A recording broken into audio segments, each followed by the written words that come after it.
আপনি হঠাৎ করে ডুব মারতে গেলেন কেন? আমি যতদূর জানি কলোনির কোনো টাকা কড়ি তো আপনার কাছে ছিল না। আগে না। তবে ভয়। কার ভয়? অন্য কারণ নয়, নিজের পদস্খলনের ভয়। ঈশ্বরের কাছে আমৃত্যু সত্যবচনের প্রতিজ্ঞা করেছি আমি। সেগুলো তো আমরা নিশানাথবাবুর কাছে শুনেছি। আপনার হাজতবাস, তারপর কলোনিতে আপনার আশ্রয় পাওয়া, সেসব ইতিহাস আমরা জানি। ও, ঠিক কোন সত্যিটা বলতে আপনার কি সমস্যা হচ্ছে ব্রজবাবু?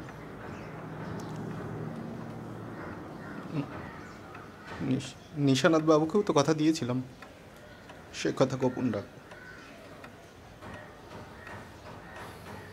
দেখুন, নিশানাথবাবু আপনাকে আশ্রয় দিয়েছেন, এক অর্থে তিনি আপনার অন্নদাতা। এখন ওর ব্যাপারে সত্য গোপন করে আমাদের সত্য অনুসন্ধানে অসহযোগিতা করলে সেটা কি ধর্মের সইবে? সেই দংশনেই তো এলাম আপনার কাছে। আপনি চাটা খান, ঠান্ডা হয়ে যাচ্ছে, নিন।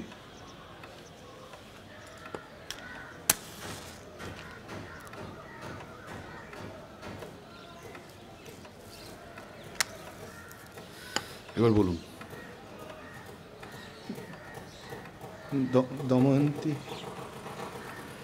দময়ন্তী নিশানাথ বাবুর স্ত্রী নন, ওদের বিয়ে হয়নি কখন। দময়ন্তী ছিল লাল সিংয়ের বউ। লাল সিং একজন খুনের আসামি। নিশানাথ বাবুই ওকে ফাঁসির সাজা শোনায়। আপনি এটা কবে থেকে জানেন?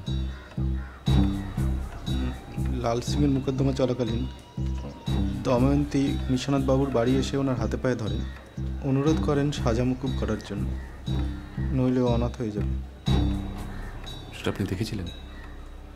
হ্যাঁ, নিশানাথ বাবু প্রায়শই আমাকে কাজকর্মের জন্য ওনার বাড়িতে ডেকে পাঠাতেন।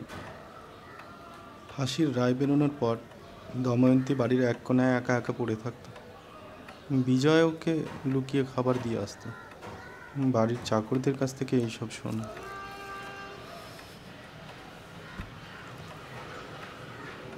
এই সময়ই আপনার চুরি ধরা পড়ে এবং নিশানাথবাবুই আপনাকে জেলে পাঠান। হ্যাঁ, জেল থেকে ফিরে আমি কলোনিতে যাই, নিশানাথ বাবুর কাছে আশ্রয় চাই। তখন দময়ন্তীকে ওখানে দেখতে পাই।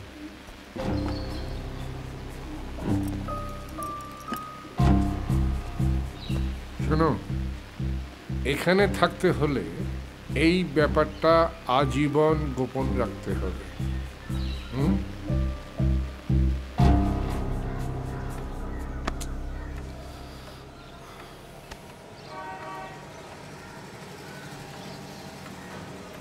সত্যান্বেষণ ছেড়ে দিতে হবে অজিত।